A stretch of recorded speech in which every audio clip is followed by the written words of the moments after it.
खबरों के निष्पक्ष विश्लेषण के लिए सब्सक्राइब करें Jantantra TV and press the bell icon. Never miss any update. हमारे साथ झारखंड सरकार की एकमात्र महिला कैबिनेट मंत्री जोभा मांझी जी हैं। इनके पास महिला बाल विकास एवं समाज कल्याण मंत्रालय है। इनसे बात करेंगे कि इस बार ये कोविड का जो असर हमारे पूरे देश में और झारखंड राज्य में देखने को मिल रहा है, उसमें इनका मंत्रालय किस तरह योगदान कर रहा है। मैम, स्वागत है आपका जनतंत्र टीवी पे। धन्यवाद। मैम, आपका जो मंत्रालय है महिला बाल विकास एवं समाज कल्याण, हमेशा से हम शुरुआत से खबरें सुनते आए हैं कि जब से राज्य बना है तब से जो कुपोषण के यहाँ दर है वो हमेशा से ज़्यादा ही रहा है। कुपोषण की लिस्ट अगर हम निकालें तो झारखंड दूसरे तीसरे नंबर पर रहता है। तो इस बार आपकी सरकार या आपका विभाग इससे उबरने के लिए प्रदेश को क्या देगा? देखिए, अब तो सबसे पहले तो समाज कल्याण विभाग से शुरुआत से जितना भी ग्रामीण क्षेत्र में जो कमज़ोर परिवार हैं वैसे लोगों को उसके लिए खर्च करती है आंगनवाड़ी सेविका दीदी बहनों के साथ। तो आने वाला समय में भी आपने जिक्र किया कि झारखंड में कुपोषण की शिकायत है, हम इसको स्वीकार करते हैं, लेकिन बहुत हद तक इसको भी हम लोग सुधारने का भी कोशिश किया है कि प्रत्येक सेंटर में हमारे जो सेविका बहनें हैं उनके द्वारा जागरूक किया जा रहा है और जो सरकार की तरफ से चलाया जा रहा है पोषाहार उनको दे करके उनको स्वस्थ करने का दिशा आगे बढ़ा रही है।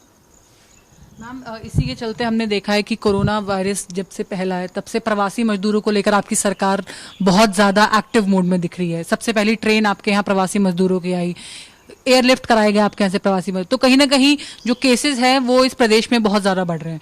तो आप लोगों ने, आपके विभाग ने इन सब केसेस को मद्देनजर देखते हुए या प्रवासी मजदूरों के लिए क्या कुछ नई योजनाएं हैं जो आपके विभाग में, और कितनी जगह है जो एकोमोडेट करेंगे आप लोग उन मजदूरों को जगह देंगे, उन मजदूरों को अपने ही राज्य में किस तरह आप रोजगार देने की कोशिश कर रहे हैं? देखिए, माननीय मुख्यमंत्री जी हमारे यहाँ जो झारखंड के जितने भी प्रवासी मजदूर हैं उसके लिए उनका तैयार हो रहा है खाका कि उनको किस तरह से हमारे राज्य के मजदूर हैं उनको जो कार्य सृजन करने के लिए यहाँ जो भी कामकाजी करने के लिए उनका अपना खाका तैयार हो रहा है। रहा सवाल विभाग की, विभाग ने पूर्व से ही मैंने कहा कि वो बहुत पहले से सेल्फ हेल्प ग्रुप करके स्वयं सहायता समूह करके महिलाओं को जागरूक कर रहा है। उनको अभी तो बागवानी में लगाया जा रहा है, तेजस्विनी एक योजना है, उससे महिलाओं को जोड़ा जा रहा है, पुरुष को जोड़ा जा रहा है। और अभी कोविड को लेकर के, जो कोरोना को लेकर के जितने भी बाहर से आ रहे हैं उनको भी इसी योजना से हम लोग सेल्फ हेल्प ग्रुप करके उनको भिन्न भिन्न अन्य अन्य चीज़ों से कार्य में लगाया जाएगा। जैसा बागवानी अभी चल रहा है तो इसमें भी हमारे जितने भी बाहर से आ रहे हैं मजदूर उनको उसी में लगाया जाएगा। मैम, महिलाओं के लिए हम पिछले कुछ दिनों से रांची झारखंड में हैं। हमने कई सारे जगह घूमे, देखा हमने कई सारी जगहों के बारे में। महिलाओं की स्थिति आज भी राज्य बनने के, आप खुद एक आदिवासी वर्ग से आती हैं, आदिवासी वर्ग की महिलाओं की स्थिति 20 साल पहले भी वही थी जिसके मुद्दों पर राज्य का निर्माण हुआ। आदिवासी महिलाओं की स्थिति आज भी वही है। उनके हाथ वो विकास नहीं लग पाया, या हम कहेंगे शिक्षा, इन सब के मामले वो महिलाएं, वो बच्चे आगे नहीं बढ़ पाए हैं। नहीं, इसके लिए तो सबसे पहले गांव में जो परिवार समाज है उसको समझने की ज़रूरत है। जैसा आप थोड़ा देर के लिए एक उदाहरण के तौर पर कहेंगे, एक परिवार है, इस परिवार में जब आप समझदार हो जाते हैं, एक माँ और बाप बन जाते हैं, तो एक समझदारी आती है। समझदारी के साथ आपको आगे बढ़ना होगा। तो कहीं भी किसी के साथ उस तरह का शोषण या अत्याचार नहीं होगा। यहाँ जागरूकता, इसलिए मैंने कहा ना, हमें इस विभाग के माध्यम से जागरूकता का भी हम लोग ने काम कर रहे हैं। जो यहाँ बहुत सारा अंधविश्वास है और अंधविश्वास, अशिक्षित भी लोग हैं, ऐसा नहीं कि एकदम बिल्कुल गांव देहात में थोड़ा बहुत तो पढ़ाई लिखाई से भी कमजोर है या नहीं के बराबर है, तो उनको भी इस तरह से उनको जागरूक किया जा रहा है कि आप जागो। आप जब माँ बाप बन जाते हैं तो अपना समाज को सही दिशा की ओर ले जाना है। किसी से किसी भी तरह का अत्याचार, अंधविश्वास, इसको आज का तारीख में इसको नहीं लाना है। आज एक हम लोग आधुनिक युग में जी रहे हैं, तो आज थोड़ा समझदारी आनी चाहिए। तो इसमें हमारे विभाग की तरफ से ये प्रचार प्रसार भी किया जाता है। चलिए मैम, अगर मैं आपसे एक चीज़ और पूछूं, पिछली सरकारों के टाइम पे आपका विभाग बहुत ज़्यादा चर्चा में रहा था कि बिना किसी रूल्स और रेगुलेशन के कुछ भी चीज़ हो जाती थी, कोई कायदे कानून नहीं माने जाते थे, और एक हम कहेंगे कि एक तानाशाह की तरह पूरी 5 साल इस सरकार चलाई जो पिछली सरकार थी। क्या इस बार आपके विभाग में सब चीज़ें संतुलित और नियंत्रण में हैं? नहीं, निश्चित रूप से देखिए, हम पिछले सरकार का तो आलोचना न करेंगे। अभी जो हमारी सरकार बनी है, जो झारखंड मुक्ति मोर्चा गठबंधन की सरकार बनी है, इस सरकार में निश्चित रूप से नियंत्रण होगी।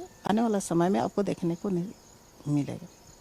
मैम, काफ़ी सारे जो छोटे छोटे उद्योग है, जो एमएसएमई सेक्टर आते हैं, सबसे ज़्यादा इस बार कहते हैं इकोनॉमी के चलते, हमारी अर्थव्यवस्था के चलते सबसे ज़्यादा इफेक्ट उन पर पड़ा है। तो कहीं ना कहीं आपके विभाग से भी काफ़ी सारे उद्योग, छोटे छोटे घराने और एमएसएमई सेक्टर्स जुड़े होंगे। क्या कोविड का असर उनके भुगतान में, इन सब में दिख रहा है कि कहीं ना कहीं वो सब थोड़े थोड़े लेबर क्लास से जुड़े रहते हैं, उनको आगे आगे अपना जो पैसा होता है वो सर्कुलेट करना होता है, तो क्या इस बार आपके मंत्रालय में वो सी चीज़ें सब व्यवस्थित हैं? देखिए, भिन्न भिन्न विभाग होता है, अलग अलग विभाग जिनसे संबंधित है वो निश्चित रूप से उसको सुधारेंगे, और जहाँ तक हमारे विभाग की बात आएगी तो हम उसको सुधारने का प्रयास करेंगे। मैम, एक आखिरी सवाल आपसे। आदिवासी पिछले 20 सालों से एक नया अपना आदिवासी चेहरे के रूप में हेमंत सोरेन को उन्होंने चुना, ये सरकार एक आदिवासी नेता के रूप में उभर कर आई, तो क्या आने वाले दिनों में अगर हम 20 साल का खाता ना छोड़े, क्योंकि 20 साल के इस राज्य ने 11 मुख्यमंत्री देख लिए, आदिवासी भी देख लिए, गैर आदिवासी भी देख लिए, जो कि स्थिर सरकार चलाई है जिन्होंने, क्या आने वाले टाइम पे हमको उनके जो रहन सहन है, उनके जो विकास है, उनका जो एक लेवल है, उसमें हमको कुछ बदलाव देखने को मिलेगा कि आदिवासी हमेशा एक खाली वोट बैंक बन के रह जाएगा? क्योंकि एक टाइम ऐसा था, आपके राज्य के बारे में बोला जाता था, जितनी आपकी आय है उससे कहीं कम खर्चा है इस राज्य का, और तब भी यहाँ बहुत सारी चीजें ऐसी है जो पूरा आदिवासी वर्ग बहुत ही पिछड़ा वर्ग माना जाता है। नहीं, इस तरह का भावना तो हम इसको सही नहीं मानेंगे। आप आने वाला समय में आदिवासी गैर आदिवासी, हमने कहा ना, पिछली सरकार का हम आलोचना नहीं करेंगे। अभी जो हमारी सरकार बनी है, हमारे में जो माननीय मुख्यमंत्री जो बने हैं, ये आने वाला समय में भी वो बहुत अच्छा से इस राज्य को संवारेगा, सजाएगा और आगे विकास कर गति को आगे बढ़ाएगा। ये हमें, ये माननीय मुख्यमंत्री में ये उनका क्षमता, योग्यता है। बहुत बहुत शुक्रिया मैम। तो ये थी हमारे साथ जुबा मांझी, जिनका साफ तौर पे कहना है कि आने वाले टाइम पे झारखंड में विकास दिखेगा और आदिवासियों की स्थितियां सुधरेंगी। कैमरा पर्सन गोपाल के साथ अंजलि पोखरियाल, जनतंत्र टीवी, रांची। खबरों के निष्पक्ष विश्लेषण के लिए सब्सक्राइब करें Jantantra TV and press the bell icon. Never miss any update.